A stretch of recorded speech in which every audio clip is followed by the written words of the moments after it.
Hi and Assalamualaikum to my lecturer Dr. Salimul Ma'ruf. My name is Mizan Hakimi bin Muhammad, metric number 2618115, and my group would like to present our research about the influence of hedonic motivation, perceived security, and performance expectancy toward customer purchase intention through omni-channel among UM students. This research focuses on to examine the relationship between hedonic motivation, perceived security, and performance expectancy toward purchase intention of omnichannel among UM students. This research also carried out by online survey method using Google questionnaire form. In this research, we can help to extend understanding the aspect that influence customer purchasing decision would enable retailer to improve various omnichannel customer management strategy and help the company to focus and emphasize the factor in order to achieve a better perceived value in customer satisfaction. A very good day to doctor. My name is Kim Ya Hui, metric number 271411. I'm going to talk about the introduction. Advances in technology have permitted significant digitization in e-commerce in recent years. So with the arrival of mobile, tablet, and social media, as well as the integration of this new channel and device into online and offline shopping, the landscape has continued to evolve, resulting in substantial change in customer behavior. Customers are increasingly using various channels during their purchase trip. This kind of shopper are called omni shopper, who want a consistent experience across all platforms. For example, omni shoppers would use a smartphone apps to survey a product feature, compare price on numerous websites from their laptop, and then buy the product in the retail shop. Moreover, channels are utilized seamlessly and interchangeably during the surveys and purchase process in an omni-channel environment. So for the problem statement, nowadays, most consumers tend to purchase a product online rather than going to a physical shop because online shopping allows customers to reduce the decision-making effort and provide an enormous selection and product comparisons. So according to the research, there were 91% of retail brands using at least two social media platforms. So the aim of this research is to figure out how hedonic motivation, perceived security, and performance expectancy influence the customer purchase intention through the omnichannel. Next will be the research objective.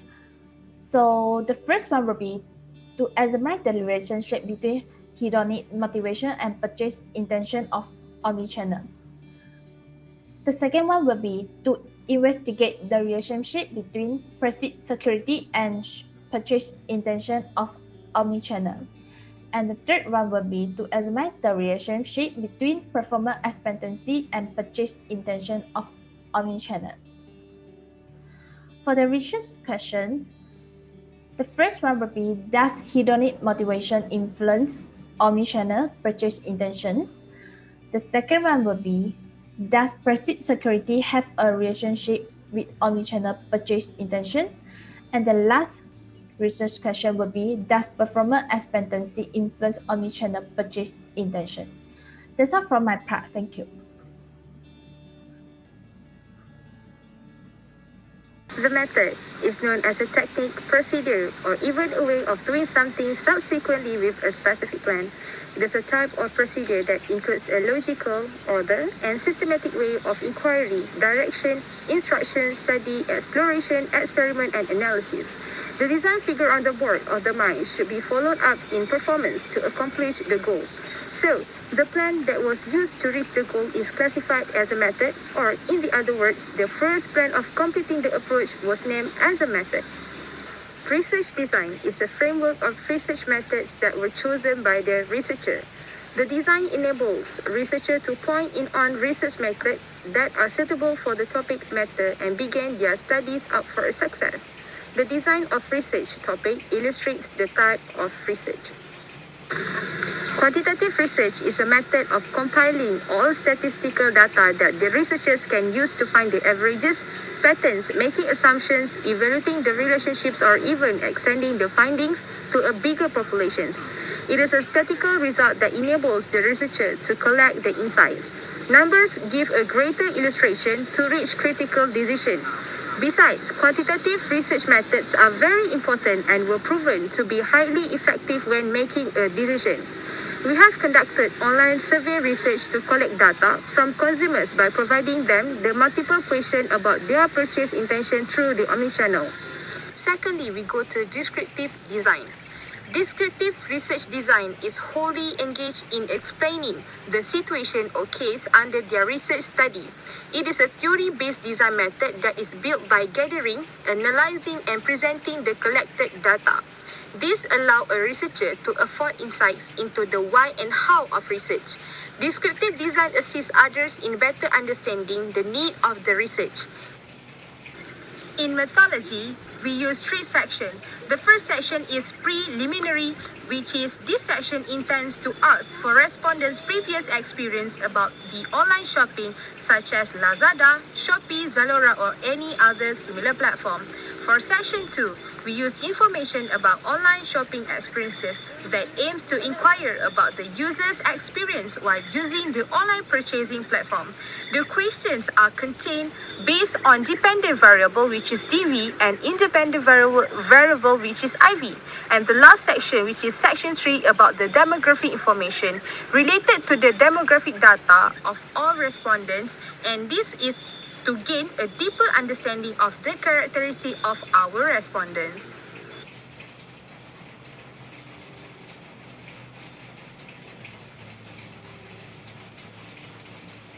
Hi, my name is Ahmad Shafwa Zakaria. My mention number is 271765. Now I will present target population, sample, and data collection procedure.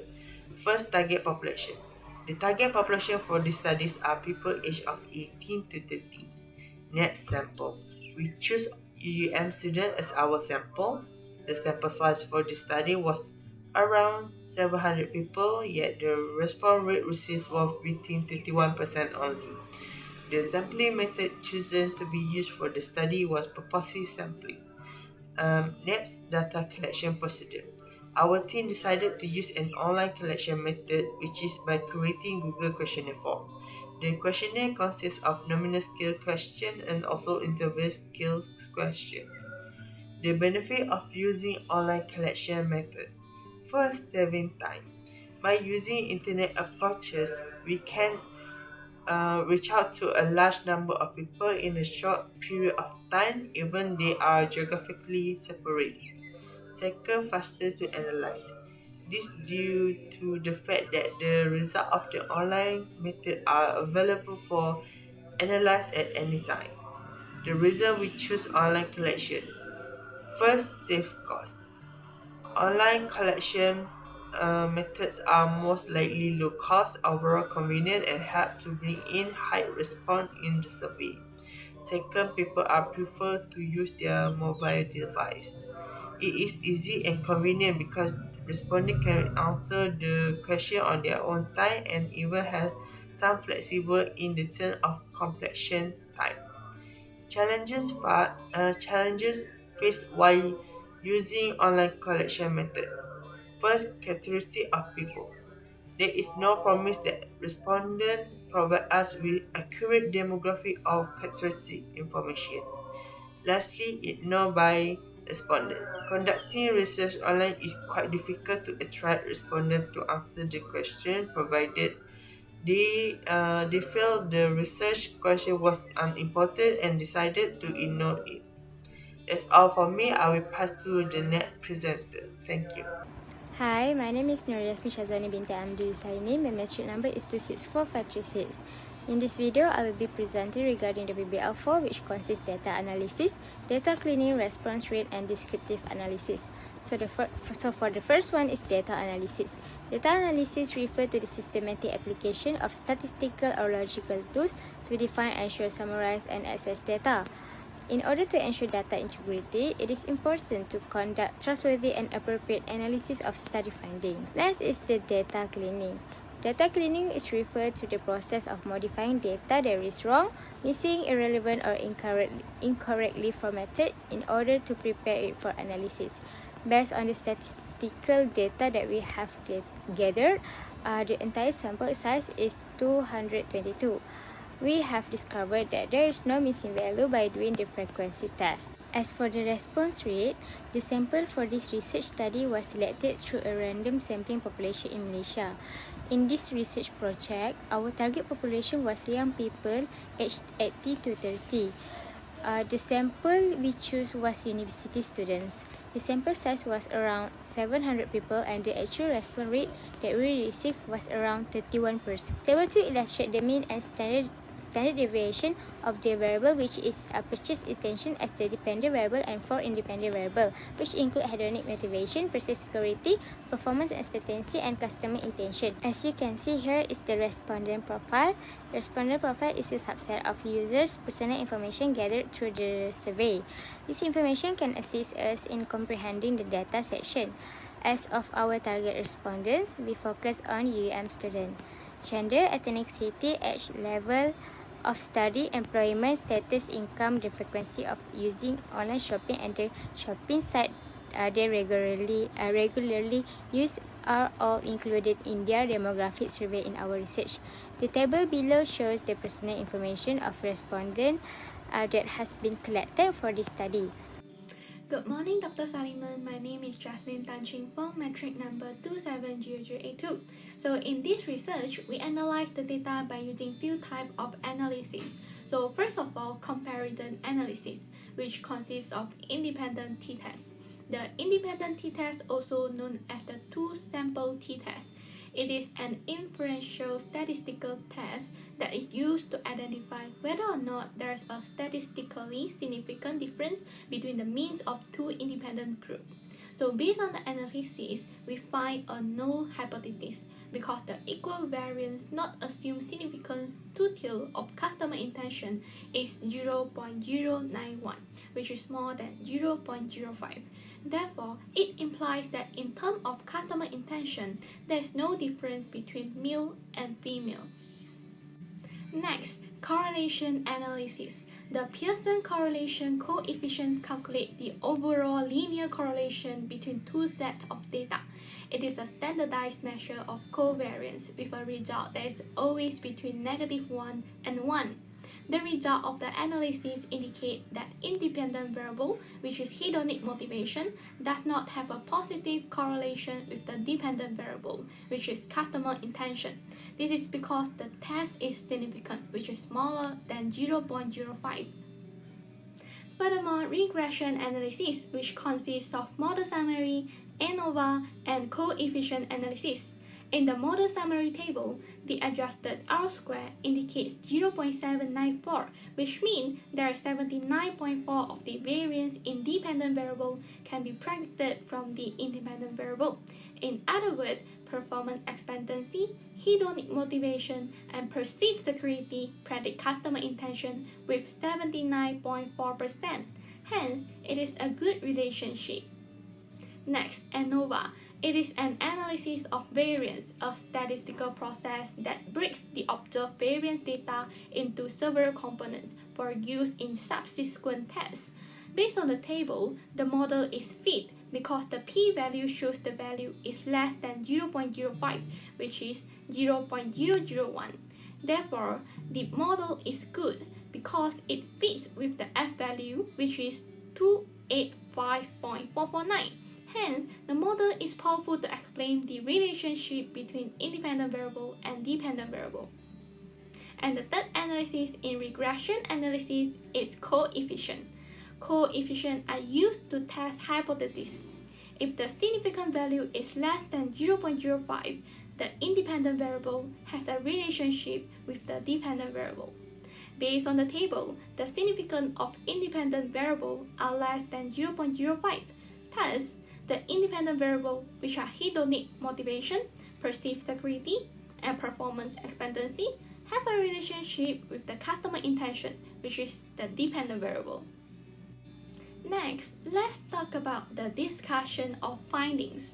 Based on the statistic for 2020, there were 91% of retail brands use at least 2 social media platforms.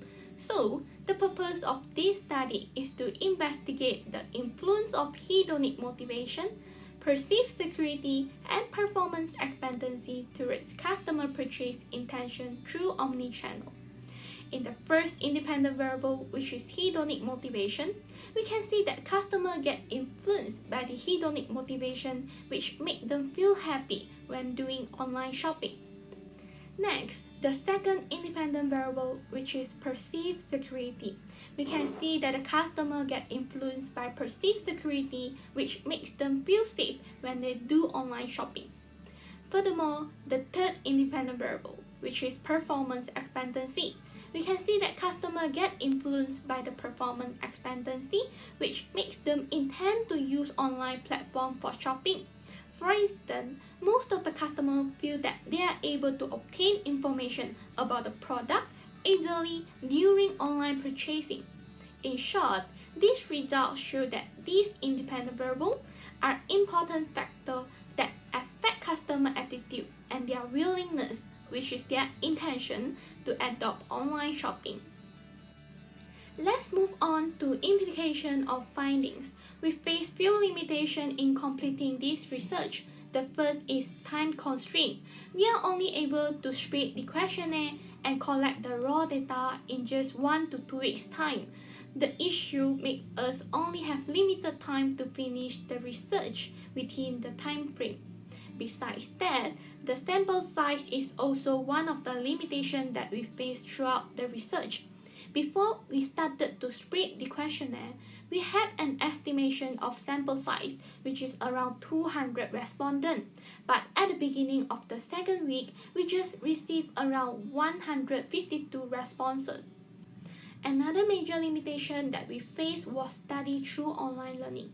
Sometimes we really couldn't understand the lecturer lecture easily. We could not really work together as a team with our teammates. This issue makes us work under pressure because we lack of information and knowledge about the research. In the end, we need to use more time and effort in order to complete this research. Recommendation. There are a few recommendations after we complete this research. First of all, future researchers can broaden the geographical scope of this study to include all states of Malaysia. In addition, the future researcher can investigate other determinants that influence the customer purchase intention through omnichannel for this research. Aside from that, future researchers must be wary of issues such as unanswered questionnaire, incorrect data, and so on. It is recommended that future researchers can analyze the data using qualitative research method. This is because in this method, open-ended questions are used and respondents are expected to elaborate the matter raised. This can assist the researcher in learning more about the research and gaining a better understanding of the findings. In conclusion, this study aims to enhance better understanding of customer purchase intention through omnichannel. With the analysis, it shows that hedonic motivation, perceived security, and performance expectancy has a relationship with customer purchase intention through omnichannel. That's all from us. Thank you.